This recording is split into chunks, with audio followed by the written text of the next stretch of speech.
Yeah. Praise the Lord once again. Bwana asifiwe tena. Hallelujah. Amen. Thank you so much for being here. Asante sana kuwepo hapa. It is good to speak to servants of the Most High. Ni vyema kusema na watumishi wa Mungu aliye juu sana. You don't know what it feels for us who are standing here. Hamjui natufanya tujisikiaje sisi ambao tunasimama hapa. We feel so humbled. Tunajisikia unyenyekevu sana to stand before you. Kusimama mbele yenu. Because behind you are churches. Kwa sababu nyuma yenu kuna makanisa. So we can't just talk to you like we are talking to some children. Kwa hiyo hatuwezi kusema nanyi kama tunasema na watoto fulani. We are talking to fathers, tunasema na mababa, mothers, tunasema na wamama, overseers, tunasema na waangalizi, bishops, tunasema na maaskofu. We are so humbled to stand before you. Tunanyenyekezwa sana kusimama mbele yenu. And I want to say that as a servant of the Most High God, nataka kusema kama mtumishi wa Mungu aliye juu sana, let your week here, hii wiki ambayo mpo hapa, not go in vain. Isiende bure. Amen. Amen. Your sacrifice will be honored by the Almighty God. Dhabihu yenu itaheshimiwa sana na Mungu Mwenyezi. I'll speak about the power of partnership with Jesus later. Nitazungumza kwa habari ya nguvu ya kuwa washiriki pamoja na Yesu baadaye. One of the things that the Lord spoke to me when I was preparing to come. Kati ya vitu ambavyo Mungu alisema nami wakati najiandaa kuja. In fact, Reverend Magembe said it. Na ukweli ni kwamba Reverend Magembe alisema hilo. The Lord told me, tell my people there. Bwana akaniambia sema na watu wangu kule that they should not give up. Hawatakiwi kukata tamaa. I wanted that Swahili word. Kukata tamaa. Yes. Let them not give up. Wasikate tamaa. And the Lord told me that many of you have served God faithfully. Na Bwana akaniambia wengi wenu mmemtumikia Mungu kwa uaminifu. And you have reached a level of disappointment and almost giving up. Na mmefikia kiwango cha kukatishwa tamaa na kutaka kuacha. The Lord said, don't give up. Bwana anasema usikate tamaa. Amen. He is going to reward you. Anakwenda kukupa thawabu. And your reward may not take long. Na thawabu yako haitachukua muda mrefu. The Lord is going to reward you. Bwana anakwenda kukupa thawabu. Please keep standing firm and continue serving. Endelea kusimama imara na endelea kumtumikia Mungu. The other day I introduced a topic on how to be an effective Christian leader. Siku nyingine nilikuwa nimezungumzia kwa habari ya namna gani unaweza kuwa kiongozi wa Kristo mwenye ufanisi. And I explained to you that the disciples had a different agenda. Na nikasema kwamba wanafunzi walikuwa na agenda ya tofauti. Their agenda was not Jesus' agenda. Agenda yao haikuwa agenda ya Yesu. So Jesus had to help them understand. Kwa Yesu ilibidi awasaidie waweze kuelewa that it's not about the politics. Kwamba sio siasa. It is the kingdom of God. Ni ufalme wa Mungu. He had to help them to align their mindset. Ili kuwasaidia mtazamo wao uwe sawa. To the kingdom of God. Sawa sawa na ufalme wa Mungu. From the kingdom of the world. Kutoka katika ule ufalme wa dunia. For you to be an effective Christian leader. Ili uweze kuwa kiongozi wa Kikristo mwenye ufanisi. You need to align your mind and your purpose and focus in the agenda of Jesus. Akili yako, kusudi lako na mtazamo wako inabidi ufanane na agenda ya Yesu Kristo. Amen. Amen. When you align yourself to the agenda of Jesus, unapojiweka sawa sawa na agenda ya Yesu, you are going to be an effective Christian leader. Utakuwa kiongozi wa Kristo mwenye ufanisi. Many churches are coming up with different agendas. Makanisa mengi yanakuja na agenda tofauti tofauti. Some think when they open up a church they will make money. Wengine wanafikiri wakifungua kanisa watatengeneza fedha. Others think that they will be honored and respected. Wengine wanadhani kwamba wataheshimiwa. But that is their agenda. Lakini hiyo ni agenda yao.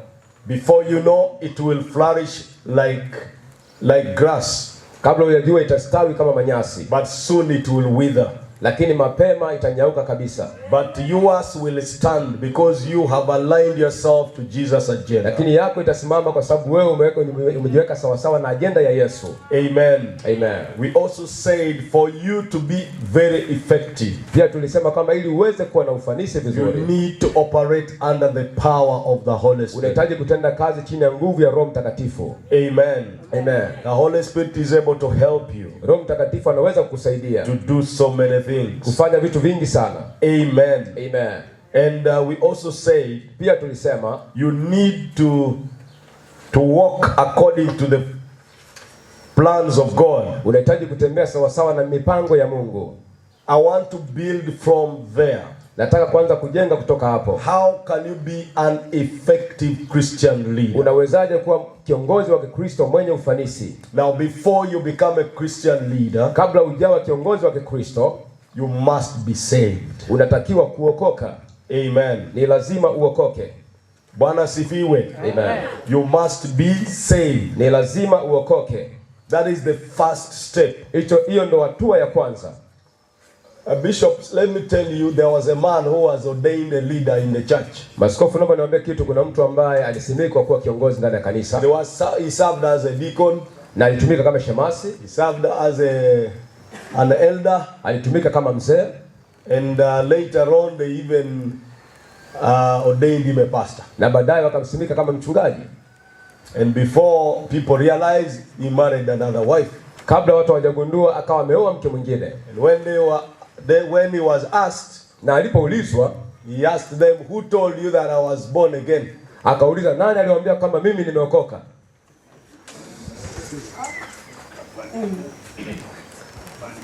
So it is possible to be in the church when you are not born again. Kuna uwezekano wa kuwa ndani ya kanisa na hujaokoka. So you need first and foremost to be born again. Unahitaji cha kwanza na muhimu kuokoka. And then you put on what we call holy life suit. Na baadaye kuvaa suti ya utakatifu, maisha matakatifu. Now holy life suit is an acronym that you can use, or acrostic. If you write H, life suit. Kwa hiyo unaweza kutumia hilo jina la suti ya maisha ya utakatifu. Being born again must be first. Kuzaliwa upya lazima kiwe kitu cha kwanza. And then you set up core values. Na baadaye unaweka vitu vya msingi. For those who are writing the holy life suit, kwa wale wote ambao mnaandika suti ya maisha matakatifu, you write H. Unaandika pale H. Downwards, Let us write down. Zinashuka zile herufi. Unaanza na H, zingine zitakuwa go down because I will give you each of it. I'll give you the full meaning. Kila moja itapewa maana yake iliyokamilika. H, L, I, H, L, I, F,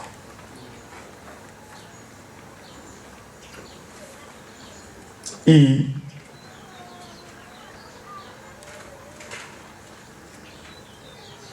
S, U, I, T.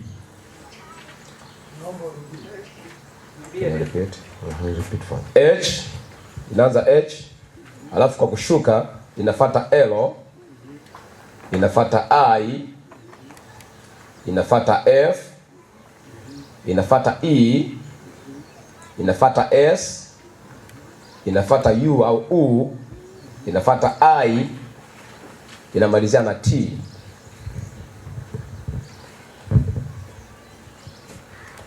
Praise the Lord. Bwana asifiwe. May the Holy Spirit help us to understand this. Roho Mtakatifu atusaidie kuelewa hili. For you to be an effective Christian leader, ili uweze kuwa kiongozi wa Kristo mwenye ufanisi, the first thing is to be born again. Kitu cha kwanza ni kuokoka. In the morning,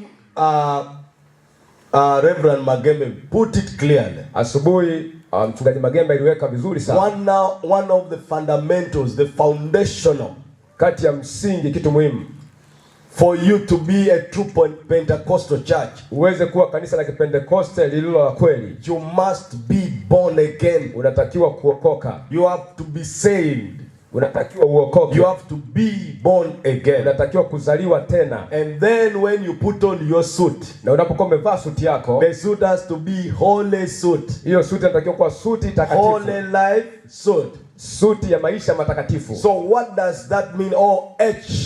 H life suit. What does it mean? Hiyo maisha matakatifu katika H life suit inamaanisha nini sasa? H stands for holiness. H inasimama kwa ajili ya utakatifu. Every leader must be holy. Kila kiongozi anatakiwa kuwa mtakatifu. Jesus said, I am holy, so you have to be holy. Yesu alisema mimi ni mtakatifu na mnatakiwa kuwa watakatifu. Through the apostle Peter, kupitia mtume Petro, said the one who called you is holy. Yule aliyewaita ni mtakatifu. Therefore you too have to be holy. Hivyo imewapasa kuwa watakatifu. Holiness is a must. Utakatifu ni lazima. There is no compromise. Hakuna mkanganyiko hapo. No playing around. Hakuna kucheza hapo. Be holy in area of money. Uwe mtakatifu katika eneo la fedha. Be holy in area of women, opposite sex. Uwe mtakatifu katika jinsia ya kinyume au mwanamke au mwanamume. Hello. Amen.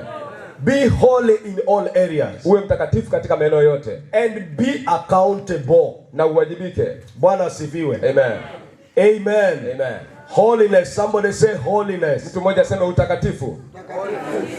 Holiness. Utakatifu. You are set apart. You are separated for a divine purpose. Umetengwa kwa ajili ya kusudi la kimungu.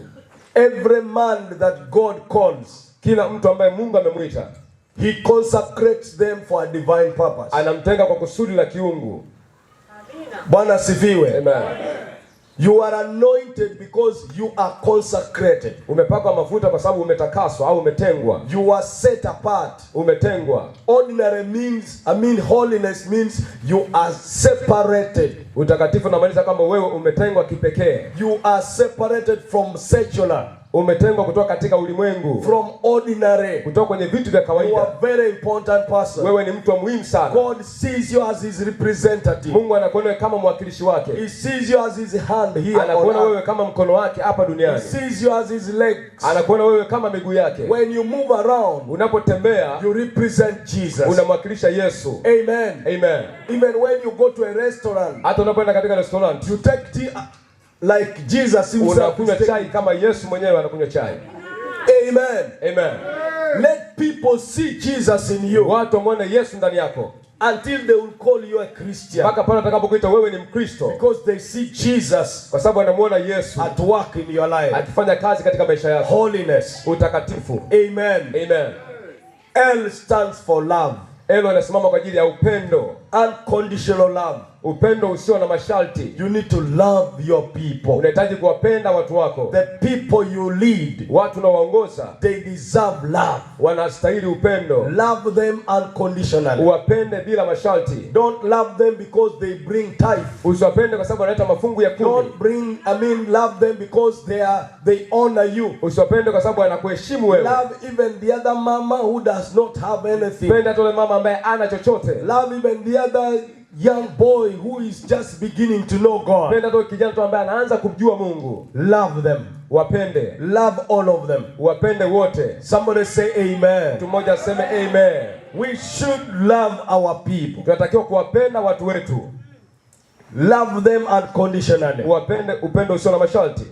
Jesus loved us. Yesu alitupenda and gave himself for us. Na akajitoa kwa ajili yetu. Love gives. Upendo unatoa. And love is giving to the living. Na upendo ni kutoa kwa wale wanaoishi. In my country, katika taifa langu, people love the dead more than the living. Watu wanawapenda wafu kuliko wale walio hai. When you are alive, unapokuwa hai and you are sick, na ni mgonjwa, people may not bring you anything. Watu wanaweza kukuletea chochote. People may not visit you. Watu wanaweza kutembelee. But when you die, lakini unapokufa, they will come in big numbers. Watakuja kwa idadi kubwa. They will bring things. Wataleta vitu. They will slaughter cow.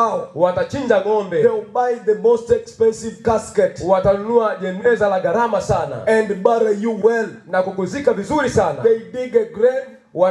chimba kaburi, they build it, wanajenga vizuri sana, and they put tiles, na wanaweka marumaru, and then put you systematically with the funeral service systems. na wanakuweka katika mfumo mzuri sana au watu wanaohusika na mazishi. They love the dead. Wanawapenda wafu. That is not love. Huo sio upendo. God did not wait for us to die. Mungu hakusubiri sisi mpaka tufe. He died for us. Alikufa kwa ajili yetu. He came for us. Alikuja kwa ajili yetu. Love is showing it. It is demonstration to the living.